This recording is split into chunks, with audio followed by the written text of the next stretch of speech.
Vargas Encinas Vargas Wilder. Encinas Vargas Wilder. Espinosa Guzmán María Isabel. Firme, mi general. Gracias. Estrada Marcani Johnny.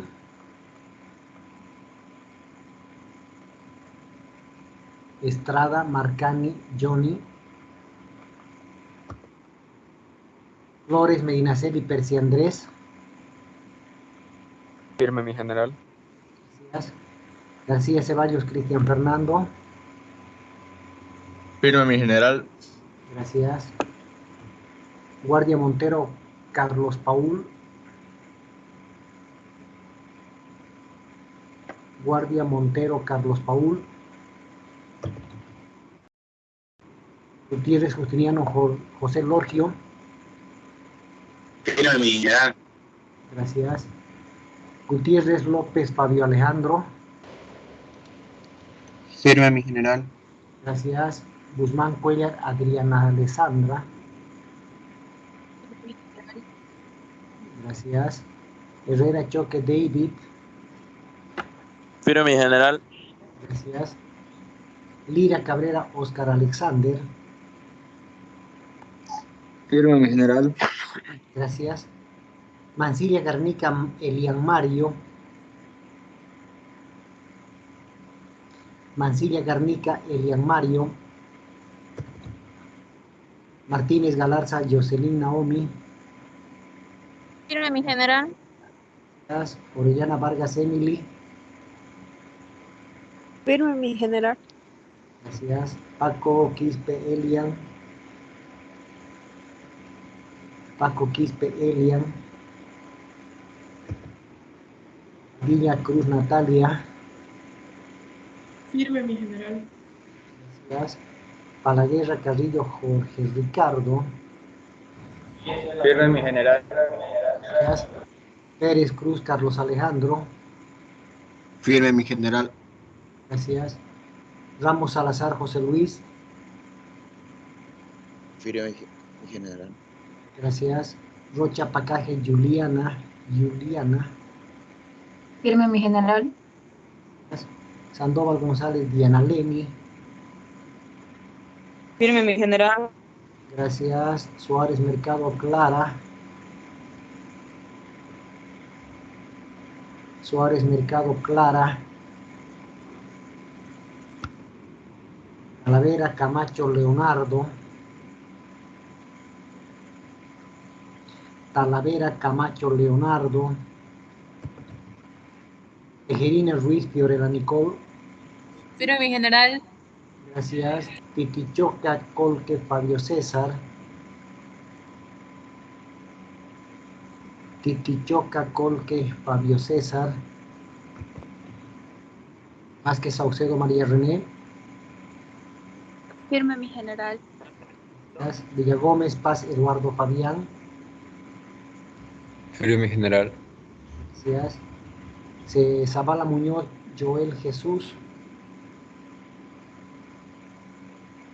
Zavala. Ya, gracias. Zambrana Alejandro Eric Paul. Zambrana Alejandro Eric Paul. Firme, mi general. Firme, mi general. Ya. Zárate Díaz Mario Ariel. Zárate Díaz Mario Ariel. Bien. Está. No apaguen sus videos, cámaras 3, 4, 5, 6, 7, 8, 9, 10 alumnos están faltando. Muy bien. Prendan sus videos, cámaras, no las apaguen, general. por favor. Sí. ¿Quién es usted? Solicito de parte que me acabo de incorporar. ¿Quién es usted? Estudiante Guardia Montero, Carlos Paul. Guardia Montero, Carlos Paul, ya está muy bien. ¿Quién más? Buenas tardes, mi general. Solicito de parte que me acabo de incorporar a la clase. Soy la estudiante Clara Suárez Mercado. Clara Suárez Mercado, perfecto, Clara, ya está. Mi general, Fabio César igual. Titichoca. Perdón, Fabio César Titichoca, me acabo de incorporar. Titichoca, Fabio César, muy bien. ¿No hay más? El estudiante Condori Manuel. No he escuchado, En general. por favor. Por favor, repítame. El estudiante Condori en general. Condori, Rengifo, Juan Jacinto, ya. Perfecto. Están faltando Cardona, Encinas, Estrada, Mancilla, Paco, Calavera y Zárate. ¿Quién más? A ver, ¿alguien más? No le escucho.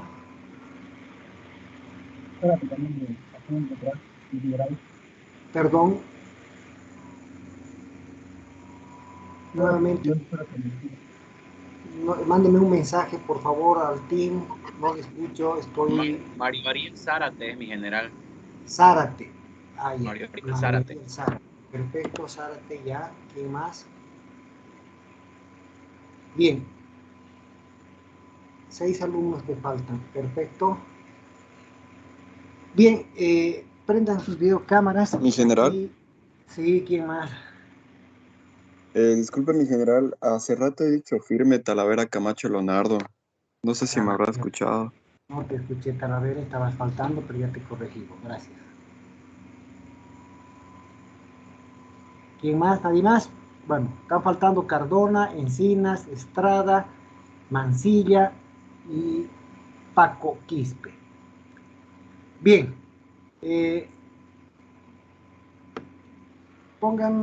Ubíquense, ¿cómo se enfoquen bien su cámara? Por favor, voy a tomar la fotografía para la evidencia. Tenemos que mandar evidencia. Por un ratito, después vamos a apagar nuestras cámaras. Enfoquen, ¿ya? Después apagamos las cámaras, ¿ya?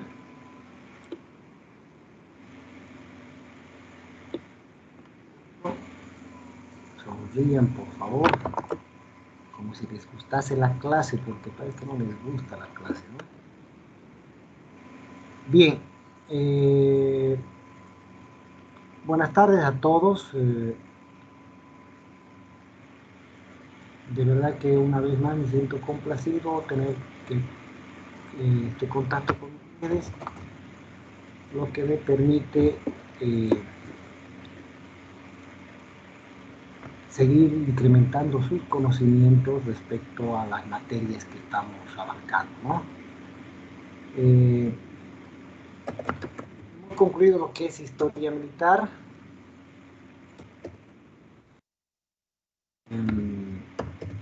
Una materia bastante interesante en vista de que ahora vamos a empezar a hacer los análisis, los estudios de caso, el trabajo de investigación. Y hoy nos vamos a dedicar prácticamente a eso, ¿ya? Voy a compartirles un video, dura 23 a 24 minutos, si mal no recuerdo el video. Es un resumen muy, muy interesante, bastante interesante el resumen sobre la guerra del Chaco. Ya hemos concluido lo que es geografía militar aplicada y la parte teórica, obviamente, y historia militar.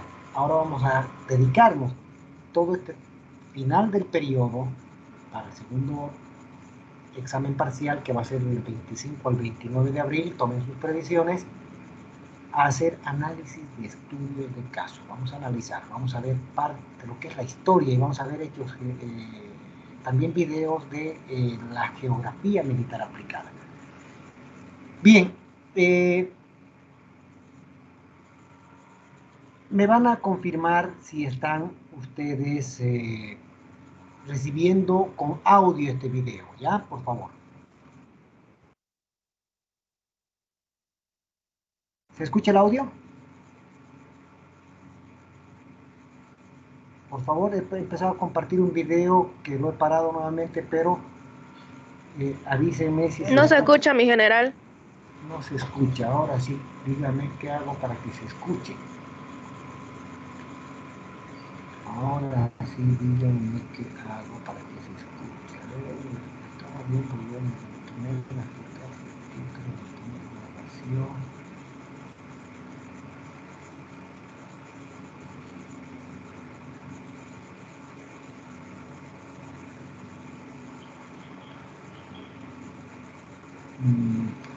A ver, nuevamente voy a volverles a poner ya.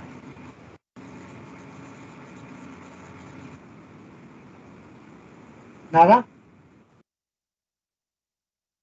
Están viendo, sí, el video, ¿no es cierto?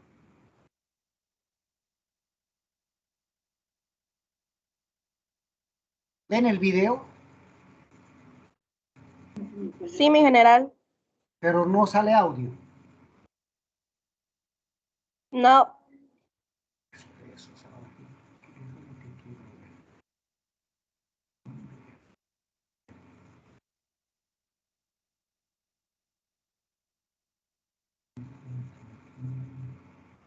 Denme 5 minutos, por favor, un video bastante interesante.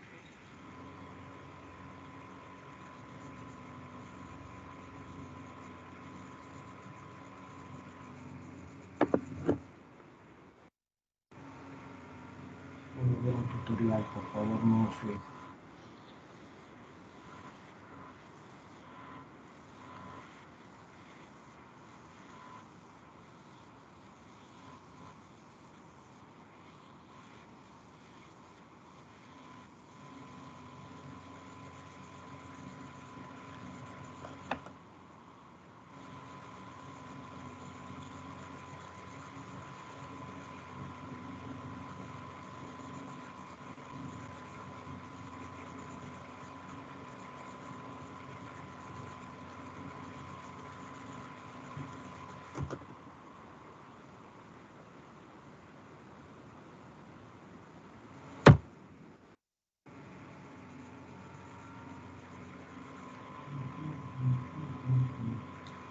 Por favor, permítanme un segundito.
El Ministerio de Educación presenta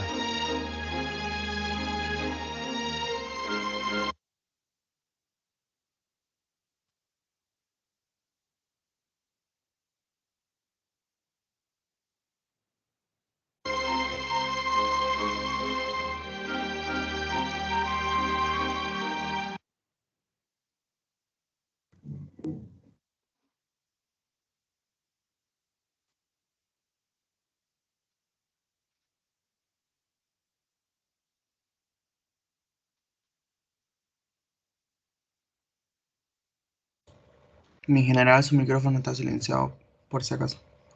Ah, ya. Ay. Ah, perfecto. Ahora sí, me avisan si sale audio.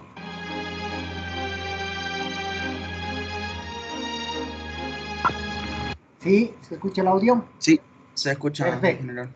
Perfecto. Vamos a ver este video. Tomen mucha atención, por favor. Es muy interesante este video. ¿Ya? El Ministerio de Educación presenta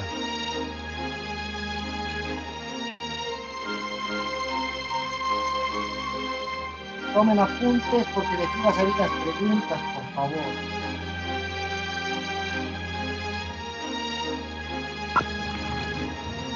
Crónica, pasajes de nuestra historia.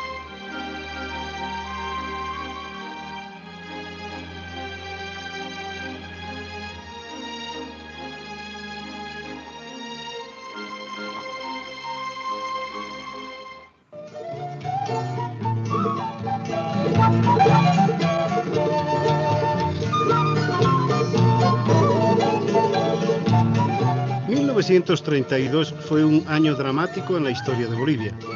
La guerra del Chaco entre Bolivia y Paraguay marca el momento más sangriento desde la fundación de la República. La decisión del presidente Salamanca, la decisión del país entero de pisar fuerte en el Chaco, le costó al país 50.000 vidas. Mi último beso queda en tus labios eternamente. En 1879, la Guerra del Pacífico y la más brutal mutilación del territorio boliviano. En 1903, la Guerra del Acre, la confrontación por la goma. Y en 1932, la Guerra del Chaco, la más grave, la más doliente, la más larga que enfrenta Bolivia.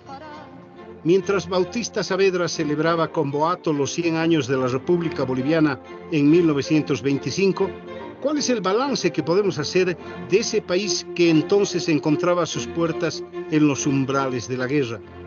Bolivia era una de las naciones más pobres de América Latina. No había resuelto el problema de la tierra y las naciones originarias no habían establecido una estructura social coherente. Era un país étnicamente muy complejo. Estaba absolutamente aislado del mundo. Había perdido un brazo fundamental hacia el mar en 1879 y la gigantesca riqueza gomera a principios de siglo. Casi 1.400 kilómetros al sur de una ciudad, la sede del gobierno, La Paz, con alrededor de 120.000 habitantes, se encontraba un territorio que iba a ser el escenario más dramático y sangriento de toda nuestra historia, incluyendo nuestro pasado prerepublicano. ¿Qué sabían los bolivianos de entonces de lo que realmente era el Chaco? Al sur de ese gigantesco territorio de casi 245.000 kilómetros cuadrados estaba un país vecino, un país al que los bolivianos conocían muy poco o nada, Paraguay. Y probablemente desde Asunción poco o nada se sabía de aquel enemigo al que se estimaba expansionista que iba a enfrentar a dos hermanos en un lugar. La prueba de fuego por el presidente Siles llegaría el 5 de diciembre de 1928. Las trompetas en el campo de Marte, en este caso el Chaco Boreal, un nombre, Fortín Vanguardia, un país electrizado. Los paraguayos arrasan un fortín apenas defendido por unos pocos soldados bolivianos. Es un hecho de agresión que parece inflamará la guerra. Pero el presidente Siles ha decidido ir por la paz, pero no con pusilanimidad, y decide el contraataque y la retoma de Vanguardia. Esto no puede hacerse porque el lugar está anegado, es tiempo húmedo, y la opción es entonces la toma del fortín paraguayo Boquerón. Las elecciones generales son de un triunfo cantado, los republicanos genuinos y el comienzo de una historia terrible y dramática, la del hombre símbolo, Daniel Salamanca, que gana abrumadoramente con el 98% de los votos. Allí, el 15 de junio de 1932, se desata la guerra. Bolivia toma Laguna, Chuquisaca, Pitiantuta. La noticia no fue reflejada de ese modo. Cuando a finales de junio los paraguayos intentaron retomar el fortín, la noticia llega de otra manera. Es un ataque paraguayo a los defensores bolivianos. El 16 de julio de 1932, los paraguayos retoman definitivamente la Laguna Chuquisaca. Moscoso tiene que retirarse y el presidente Salamanca se inflama de patriotismo. Entre el 24 y 31 de julio, los bolivianos toman los fortines paraguayos Boquerón, Toledo y Corrales, tal como había ordenado el presidente de la República. En esas acciones se producen ya enfrentamientos con varias muertes. Paraguay aparece como nación agredida. La suerte está echada. Salamanca no va a poder resolver diplomáticamente el conflicto. Su conciencia de última hora hacia la paz ya es tardía. Los bolivianos comienzan a darse cuenta de que la guerra está en sus puertas en las diferentes ciudades del país. Viene el llamamiento, llega el momento en que los hombres tienen que enfrentarse a su destino. La estación del tren de la ciudad de La Paz es el punto de confluencia para el llanto, la despedida y el idealismo. Esos jóvenes que no saben con qué se van a enfrentar deciden ir a la guerra. Muchos de ellos son voluntarios.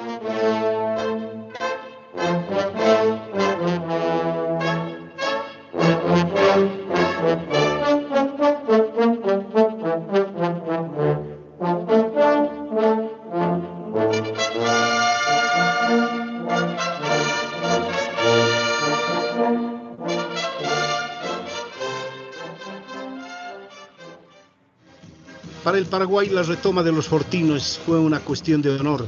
Eso replantearía el enfrentamiento de Boquerón como una de las páginas más impresionantes de la historia de la guerra. Al teniente coronel Luis Emilio Aguirre le había tocado la toma de Boquerón, después de sustituir inesperadamente a Manuel Marzana. Pero Aguirre tuvo un destino trágico. Murió precisamente en la acción de la toma. De ese modo, la máxima responsabilidad queda en el teniente coronel Manuel Marzana. Estigarribia suponía que los bolivianos tenían 1.200 efectivos para defender Boquerón, pero no era cierto. Marzana contaba solamente con 448 soldados. El 8 de septiembre, los aviones bolivianos detectan un fuerte movimiento de tropas hacia el este que está cerrando Boquerón. El 9 comienza el ataque.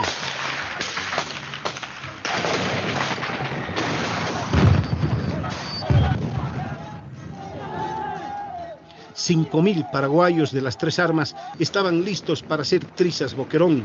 Estaban convencidos de que la fuerza del primer ataque amedrentaría de tal modo a los bolivianos que sería muy fácilmente lograda la retoma. Los fuegos se iniciaron. El combate se propagó en todo el frente. Los cañones paraguayos comenzaron su martilleo. Las fuerzas de Marzana respondieron con tal violencia que paralizaron al enemigo. Durante ese día, 7 intentos de asalto se produjeron. Se llegó a avanzar hasta 100 metros de las trincheras bolivianas, pero el certero fuego de fusiles y ametralladoras de los defensores de Boquerón diezmó las filas paraguayas. Durante la noche se prolongó el ataque, pero los paraguayos comenzaron a desorganizarse. Unos soldados buscaban desesperadamente agua, otros volvían a la retaguardia. Sin embargo, se pensó que ya el comienzo de ese ataque era el fin de Boquerón. Incluso se festejó esa noche. De pronto, el comando paraguayo se vio obligado a reconocer que su confianza en una rápida reconquista de Boquerón había sufrido un golpe fatal.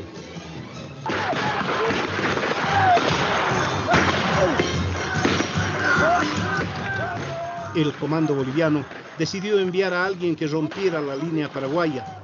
Ese alguien era el capitán Víctor Ustaris, uno de los grandes héroes de la guerra. Como vanguardia, partió de Yujra rumbo a Boquerón. Ustaris, con 58 hombres, con su peculiar astucia, burlando y combatiendo a sus contrarios, consiguió llegar a Boquerón a las 9 de la noche con toda su compañía. El destacamento Peñaranda, compuesto por 300 plazas, llegó también para romper la línea paraguaya, pero tenía a su frente 2.000 soldados del regimiento Corrales. Era demasiado. Combatió con bravura, pero no pudo romper el cerco. Por 3 días el coronel Peñaranda continuó luchando con tropas frescas para llegar a Boquerón y unir una línea que pudiera salvar a los sitiados. No lo consiguió, pero en Boquerón no había desalientos. La presencia de Ustaris resultó un estímulo para los defensores del reducto, al punto que el 12 de septiembre salió a hacer una exploración para ver si había posibilidades de filtrarse. Lo acompañaba el teniente Murillo y 46 soldados. Encontrados cerrados todos los caminos, Ustaris no trepidó en atropellar con sus soldados un puesto defendido por un oficial. Cayó en su ley, fusil automático en la mano, combatiendo cara a cara. Herido de muerte en el pecho y en el vientre, cayó de boca sobre su ametralladora besándola como se besa una cruz.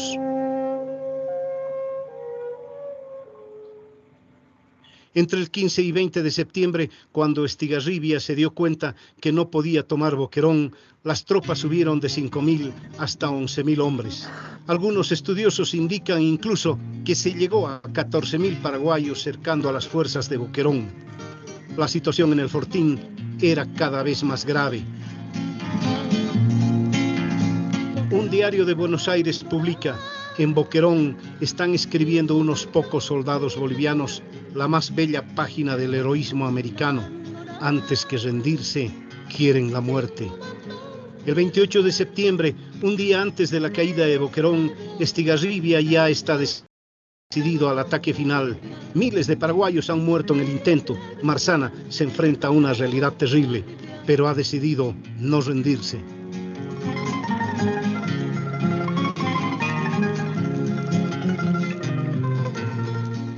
Cuando se acabe el agua, la comida, los proyectiles y los hombres, Marzana, reunido con sus oficiales, decide pedir una capitulación honrosa. Estigarribia acepta parlamentar. Cuando Marzana va a salir, los soldados bolivianos levantan banderas blancas. Las tropas paraguayas, a menos de 40 metros de las trincheras, creen que hay rendición. Se abalanzan sobre Boquerón y la toman. No fue una rendición. Marzana, 3 años después, dijo: no hice otra cosa que cumplir con mi deber. Ahora sí que no me río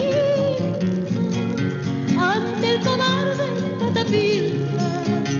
Voy a derramar la última gota de mi sangre. Voy a derramar la última gota de mi sangre. Pero la contraofensiva paraguaya no va a quedarse en la retoma de Boquerón. A partir de ese momento, Estigarribia toma una ofensiva que no perdería hasta la llegada de diciembre de 1932. En esa ofensiva viene un momento crítico. En octubre de 1932 se produce la desastrosa retirada de Arce y Alihuatá. El 7 de noviembre de 1932, sin embargo, comienza a fulgurar la estrella rutilante del teniente coronel Bernardino Bilbao Rioja, uno de los grandes héroes de la Guerra del Chaco. En kilómetro 7 los paraguayos son detenidos por días y días, lo que permite el manejo de la recomposición y reordenamiento del ejército boliviano y una reestructuración. No va a ser, sin embargo, un argumento suficiente. El presidente Salamanca está cansado del alto mando, tiene malas relaciones con este y la opinión pública que esperaba fáciles victorias tiene también el desaliento. Allí surge un hombre que comienza lentamente hasta que termina coreado por todos como el salvador de la patria, el general alemán Hans Kuntz. Y lo que el presidente Salamanca se había negado a hacer con el alto mando, lo hacía ahora con manos prácticamente atadas con el general Kuntz, es decir, entregarle el poder total. El general alemán prescindió de los comentarios y opiniones de los oficiales que lo acompañaban en el Estado Mayor. Su poder omnímodo fue ejercido sin contemplaciones. Bolivia ataca con toda decisión, retoma Alihuatá, Campo Jordán, Arce y Gondra, aunque en este último fortín el esfuerzo final no se logra. En el terreno militar Hans Kuntz tenía una obsesión. En su criterio, Nanagua era el punto decisivo. Romper Nanagua era establecer la punta de lanza para la toma de Isla Poi y más al sur. Allí estableció uno de los ataques más increíbles e irracionales que se hayan planeado en una guerra. 9.000 hombres de Bolivia fueron preparados para asaltar el fortín, defendido por un número equivalente de paraguayos. El 4 de julio de 1932, Kuntz decide el ataque y lanza a los bolivianos con toda su fuerza. Tanques, lanzallamas, baterías de artillería, hombres armados que iban a tomar con bayonetas Nanagua. No fue posible.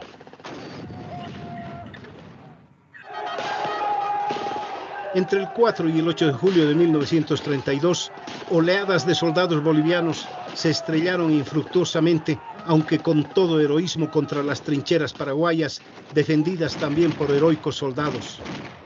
Entre el 4 y el 8 de julio murieron más de 2.000 soldados bolivianos en esas oleadas que no pudieron conquistar Managua.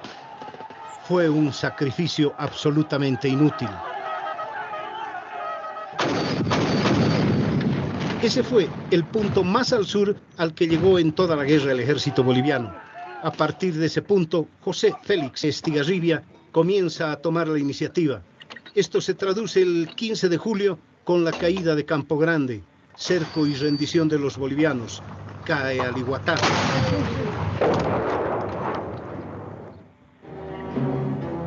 Por supuesto, Kunt tuvo que irse el 14 de diciembre de 1933. Renuncia al mando general de las tropas en el Chaco y vuela hacia Cochabamba. Nunca más volvería al teatro de operaciones. Pero ese panorama de pesimismo tenía un pequeño contraste.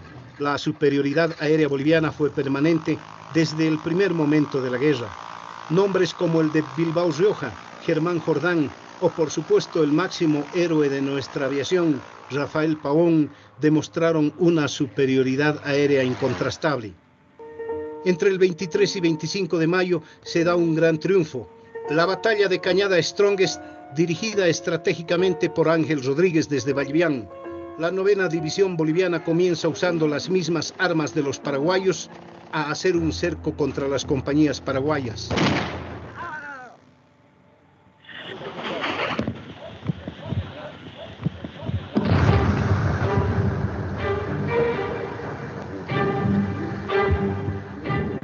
Si Campovía significó la caída de Kunt, Vallivián significó la caída de Salamanca. En un día aciago, el 27 de noviembre de 1934, se produce el célebre Corralito, pero no es en contra del ejército paraguayo, es contra el presidente de Bolivia. En Villamontes, en pleno frente de batalla, el general Peñaranda y sus colaboradores, Ángel Rodríguez, David Toro, Óscar Moscoso y Germán Busch, deciden derrocar al primer mandatario. Cercan la casa donde éste reside y lo amenazan y obligan a firmar la renuncia.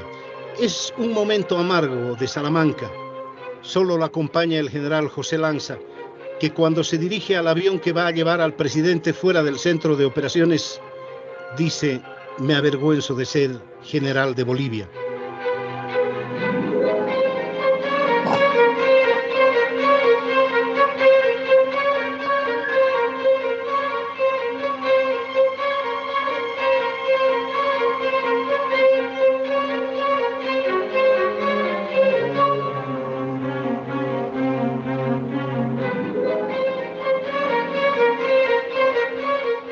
El 28 de noviembre asume el mando también bajo presión el vicepresidente para guardar las formas constitucionales.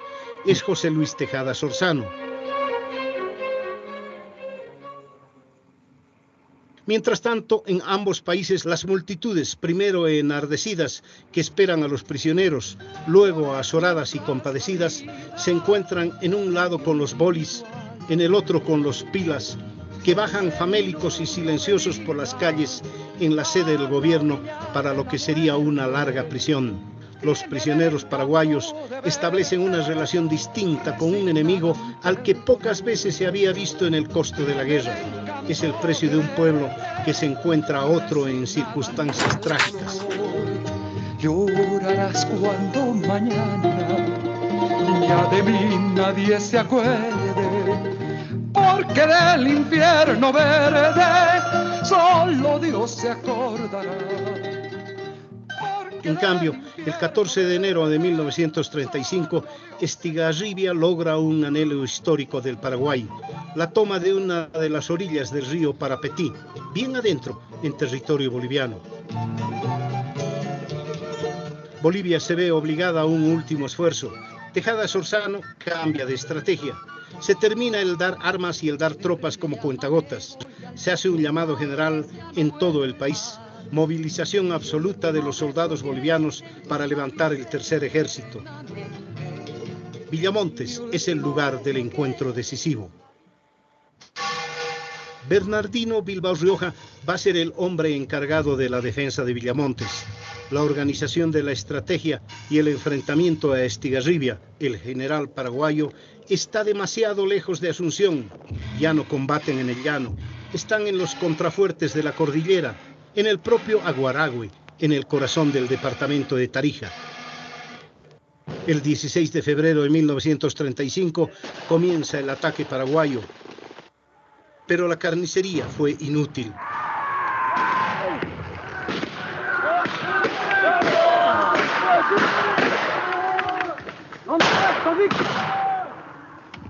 El 23 de febrero se produce la derrota definitiva del ejército paraguayo en Villamontes, que se da cuenta que la plaza es inexpugnable. El desalojo del Parapetí es muy importante al punto que Paraguay retrocede más de 100 kilómetros. Es el momento en que llega la hora de la paz. Bolivia tiene un tercer ejército en pie. Paraguay está en las últimas posibilidades de su agotamiento militar y en junio de 1935 va a firmarse la paz en Buenos Aires, a tumbos, con una presión muy fuerte del canciller argentino Saavedra Lamas. El 14 de junio de 1935 termina la guerra a las 12 del mediodía. Entre las 11:30 y las 12 se da el más intenso despliegue de fuego de toda la guerra. Luego viene el tiempo del abrazo y de la celebración. En el Chaco aprendimos muchas cosas. Aprendimos que los hombres bolivianos podemos responder con temple el desafío de la historia. Y como dijo Frankovich, cuando el destino nos puso frente a esa realidad, levantamos la cabeza y lo miramos de frente.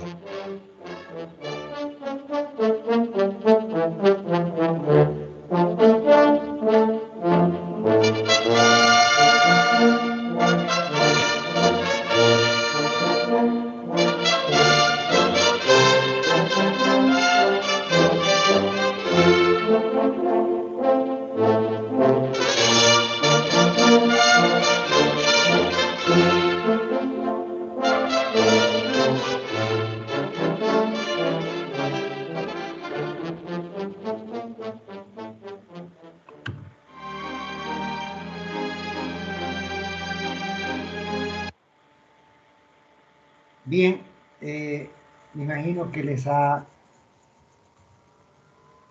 lo han podido ver el video.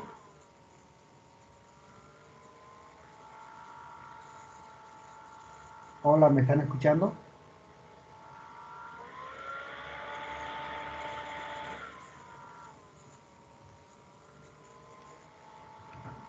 Hola, hola, hola. A ver, ¿están en clases o ya se han retirado? Sí, mi general se escucha. Perfecto.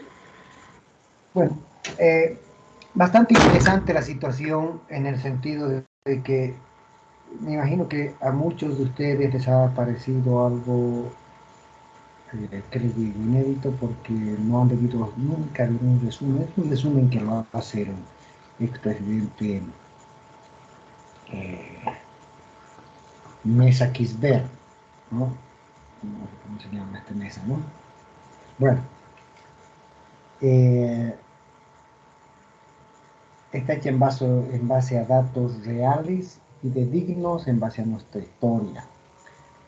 Cómo se va evolucionando. Obviamente es una síntesis de síntesis lo que ustedes acaban de ver.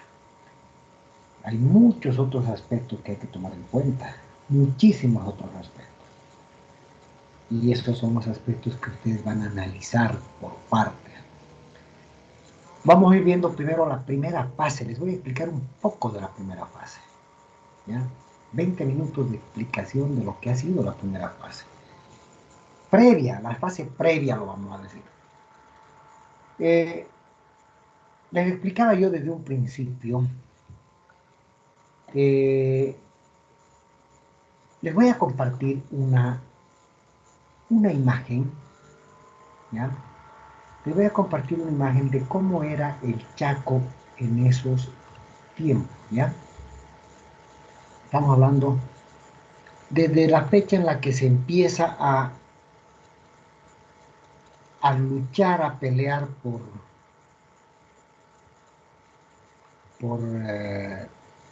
supuestamente los límites del Chaco. Y aquí no la encuentro. Yo estaba seguro que en este. Esperen un momentito, voy a buscar la imagen esa.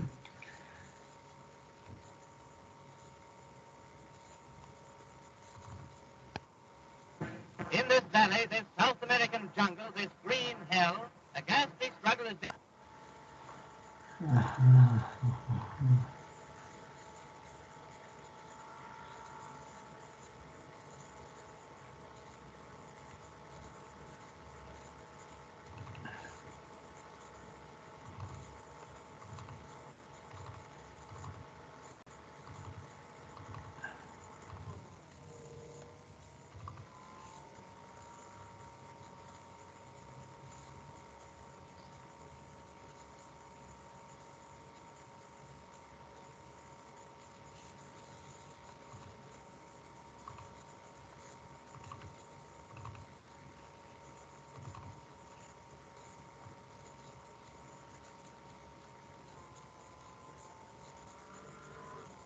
Sobre esa imagen quiero explicarles a ustedes cómo se ha ido desarrollando la guerra desde sus inicios, por favor.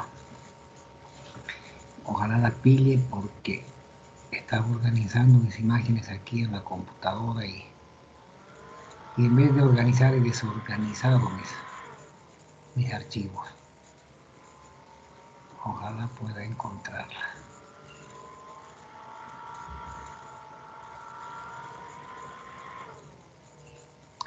En síntesis, quiero que sepan ustedes de que la guerra del Chaco no se desarrolla a partir del 32 al 35, es decir, de manera ya efectiva, de manera directa, sí se desarrolla en esas fechas, ¿no? La guerra, pero la guerra tiene una fase previa, actividades y acciones previas a la guerra. Han podido ver ustedes, todo nace en 1929, creo 28, cuando se hace el ataque a Laguna Chuquisaca, luego Fortín Vanguardia, después hay otros dos fortines más que los paraguayos atacan en nuestro territorio, los fortines paraguayos. Entonces, la guerra no se ha desarrollado ha tenido su fase previa, ha tenido sus prolegómenos anteriores. Pese a que, y aquí quiero que ustedes sepan, pese a que nosotros ya sabíamos de que íbamos a ir a la guerra, de que estábamos en pleno proceso de guerra, que la guerra era inminente, la guerra con Paraguay era inminente. La parte política no hizo absolutamente nada para mejorar las condiciones de nuestras Fuerzas Armadas. No, en realidad no, en esa fecha, les reitero, no había Fuerzas Armadas. No existía Fuerzas Armadas en esa época, por si acaso. Era simplemente lo que podríamos considerar el ejército en campaña. No había Fuerza Aérea, no había Armada Boliviana. La Fuerza Aérea y la Armada Boliviana se crean después de la Guerra del Chaco, ya son creadas.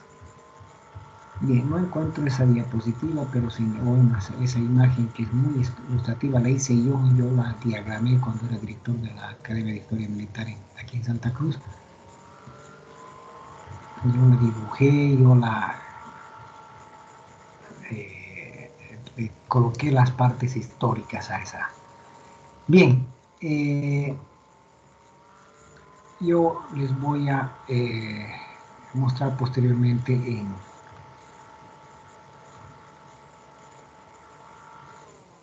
esas mis ayudas. Bien, todo empieza desde el momento en que la parte política nunca dio curso a las recomendaciones de la parte militar. En realidad, desde la época de 1921, Paraguay ya sabía que iba a entrar en guerra. Paraguay ya se empieza a preparar para la guerra. Esas acciones previas, ¿en qué se materializan? Vamos a ver primero lo de Paraguay y vamos a ver lo de Bolivia. Primero, empieza a mandar a sus mandos militares. 1923 empieza a mandar a sus mandos militares destacados a que vayan a estudiar la doctrina de guerra a Francia. Manda a los mejores institutos militares de Europa, Francia, Inglaterra. Y entre esos becados va Estigarribia, el general de Estigarribia.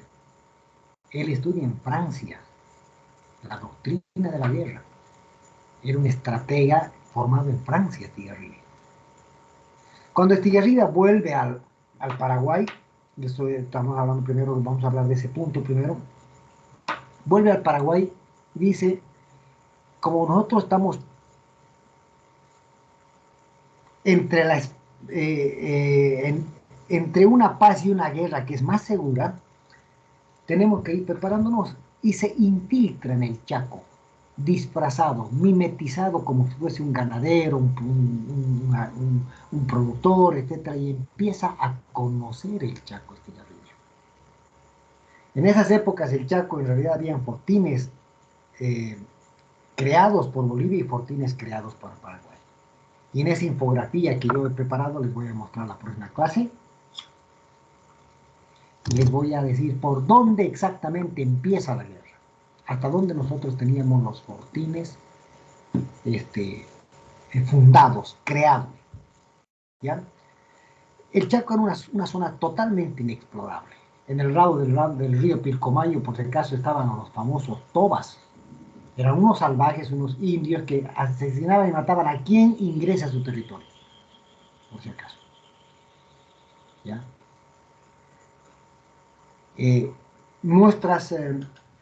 Estigarribia empieza a conocer el Chaco, va a dar un informe, les dice a su ejército, como es a su presidente, a su gobierno, que era necesario fundar fortines.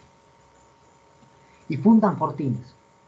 Pero también les dice que era necesario que en esos fortines tengan su propia agua. Y para eso contratan un coronel francés, quien viene y les hace pozos de agua en todos los fortines que los paraguayos tenían fundados en el Chaco. Paraguay empieza a ver cómo llegar al Chaco. ¿Cómo podríamos llegar? De Asunción a donde empiezan sus fortines no distaban más de 100 kilómetros. La parte más lejos se encontraba en Muñoz, en el fortín Muñoz que crearon los paraguayos. Y para no estar yendo por tierra, porque los arenales, las candentes arenas del Chaco dificultaban el transporte personal, Paraguay compra 2 corbetas, 2 barcos. Y utiliza el río Paraguay hasta Puerto Casado. Crean Puerto Casado en 1927, tal vez más antes ya estaba creado. Pero en 1926-27 ya empiezan a darle funcionalidad a Puerto Casado. Puerto Casado está, les voy a mostrar una infografía, está prácticamente a la mitad del Chaco yendo hacia Bolivia, sobre el río Paraguay. De ahí, para ingresar hasta la zona de operaciones, construyen un ferrocarril los paraguayos. ¿Qué más hacen? Incentivan, motivan, invitan a colonias menonitas, a que vayan a formar colonias en esa zona que están bajo el control de los paraguayos, con la finalidad de que no les falte abastecimiento durante la guerra. Fíjense ustedes cuántas actividades previas, les estoy hablando de lo más sobresaliente que Paraguay realiza antes de la guerra. Paraguay empieza a equiparse, Bolivia recién en el año 1930 piensa en comprar armamento, para eso saca un préstamo de la el préstamo famoso Dillion Reed de Inglaterra, el cual estaba destinado para equipar al ejército en campaña para la guerra del Chaco. Sin embargo, no llegan a ser destinados ni el 25% de lo que se habían prestado del exterior. El resto es invertido en otras acciones, como por ejemplo construcción de carreteras, hospitales y demás situaciones que decide hacer el presidente Salamanca solamente por visiones políticas. En cambio, en nuestro país, les decía, nuestros oficiales no salieron becados a ningún lado. Más al contrario, entró la famosa doctrina de las misiones diplomáticas militares. Es decir, venían misiones militares de Alemania, venían de Austria, 5, 6, 7 militares a enseñar a nuestro país. ¿Ya? Y esos militares no representaban en sí al ejército que estaba de ese país, sino que ellos venían por sus propios, ¿qué les digo? Buscaban así a ver qué militares había disponibles en Alemania, lo traeremos a este, otro, este que consiga un equipo, y etc. De esa manera es que llega en 1929 Hans Kuhn, el famoso general. Hay teorías que dicen que no era general, que era solamente sargento del ejército alemán. Llega Hans Kuhn aquí a Bolivia con una misión diplomática. Se vuelve a ir y vuelve a venir. En esos 2 periodos de ida y venida de Hans Kuhn se hace muy amigo del presidente Salamanca. Muy amigo, pero amigo político. ¿Se dan cuenta? El extranjero, el alemán, viene con sus misiones diplomáticas, misiones militares, a enseñar doctrina de guerra aquí a Bolivia, y de ahí se vuelve a ir a su país para inicios de la guerra, más o menos, o antes de la guerra.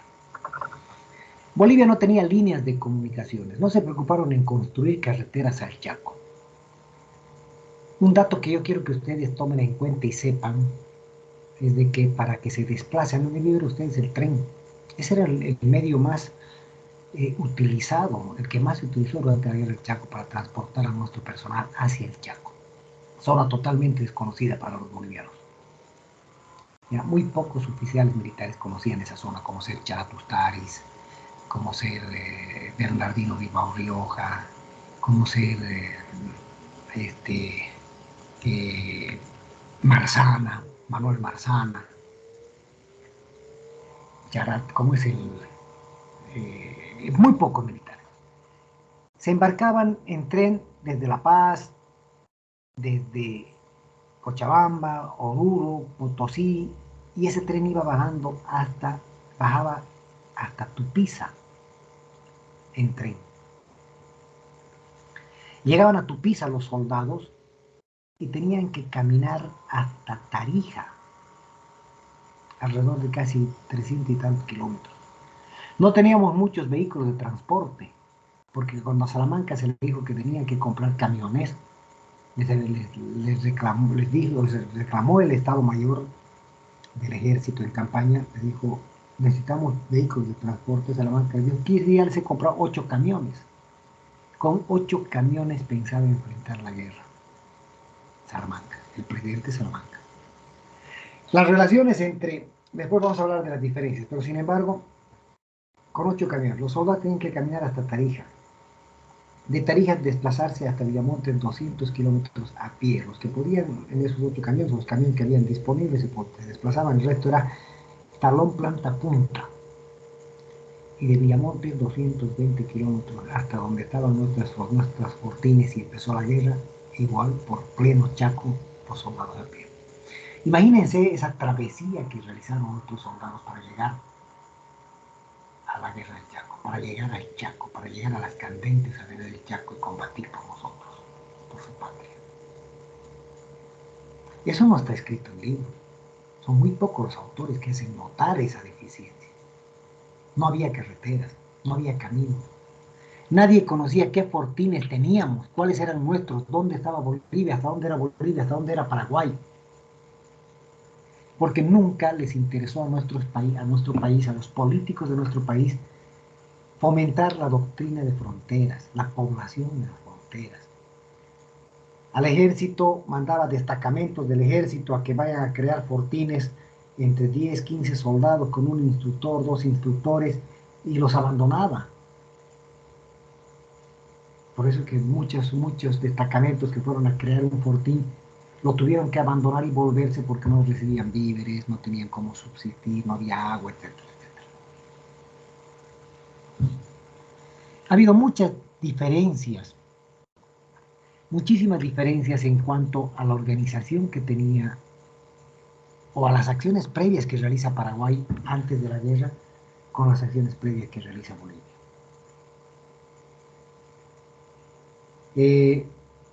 Cuando se hace el contrato con la fábrica Vickers alemana para que puedan dotar de sistema de armas para el ejército boliviano en campaña, va una misión militar boliviana hasta la fábrica Vickers, determinan cuál debería ser el sistema de armas que deberían tener los soldados, hacen un pedido de equipamiento de todo, ametralladoras, fusiles, lanzacohetes, lanzallamas, mejor dicho, lanzallamas, cañones, equipo militar individual, les estoy hablando de uniformes, cascos, ya estaban considerados los cascos de fierro para la protección de los soldados, botas, uniformes, correajes, y lo más importante, el sistema de comunicación, un sistema de comunicaciones, que fue uno de los elementos más deficientes en la guerra del Chaco para nosotros.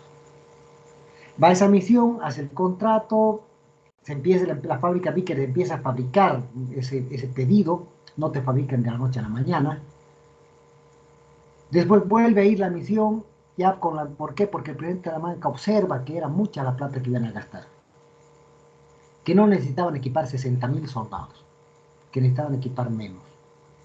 Entonces va a reformular su contrato esa misión militar. Vuelve ya con la noticia, bueno, con la misión cumplida, porque ya habían disminuido el equipamiento militar que debía recibir. Cuando teníamos el crédito, teníamos la plata disponible.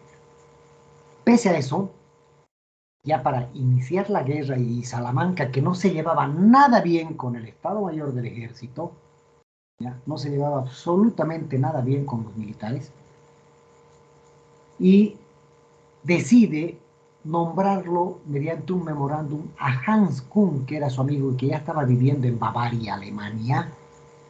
Decide nombrarlo a él como representante de Bolivia ante la fábrica Vickers, y le da la tuición, la misión, la potestad de que sea Hans Kuhn el que elija y decida qué tipo de armamento nosotros íbamos a utilizar o a necesitar durante la guerra. Hans Kuhn no conocía el escenario geográfico, el medio ambiente del Chaco. No tenía la menor idea, había participado en la Segunda Guerra o en la Primera Guerra Mundial, esa era su experiencia. Entonces Hans Kuhn va a Vickers y empieza a eliminar muchos artículos. Y entre esos artículos que elimina, y estaban las motos también, habían motos dentro del equipo militar que había pedido el Estado, bueno, la Comisión del Ejército de Bolivia. Elimina motos, elimina cascos, elimina uniformes, elimina el sistema de armas, elimina ametralladoras. O sea, nos deja mucho más diezmados, para que ustedes se den cuenta. Paraguay también se equipa, empieza a equiparse, y así se van haciendo los preparativos para la guerra del Chaco. Han visto ustedes, en 1932 empieza, o en 1931 empiezan las acciones bélicas con la toma del fortín Chuquisaca, después del fortín Vanguardia, y ahí sí se van suscitando los hechos hasta que se desata la guerra. El video que ustedes han visto, muy explicativo, sobre eso yo les voy a mandar unas preguntitas para que ustedes puedan volverlo a analizar. Voy a proporcionarles el enlace o el video, si puedo cargar en YouTube al grupo para que ustedes lo vuelvan a mirar con calma y aprendan. Ahí hay un resumen bastante valioso para que ustedes entiendan lo que ocurrió en la guerra del Chaco.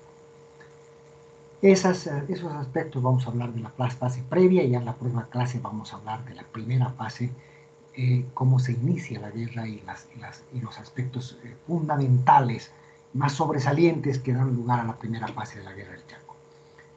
¿Alguna pregunta? ¿Alguien que quiera decirme algo?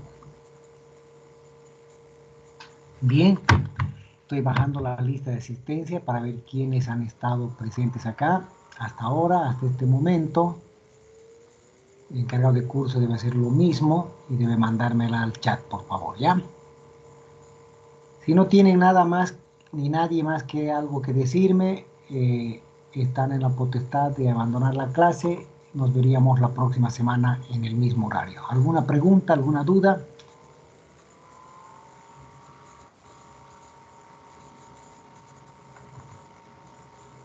¿Preguntas? No, mi general, por el momento.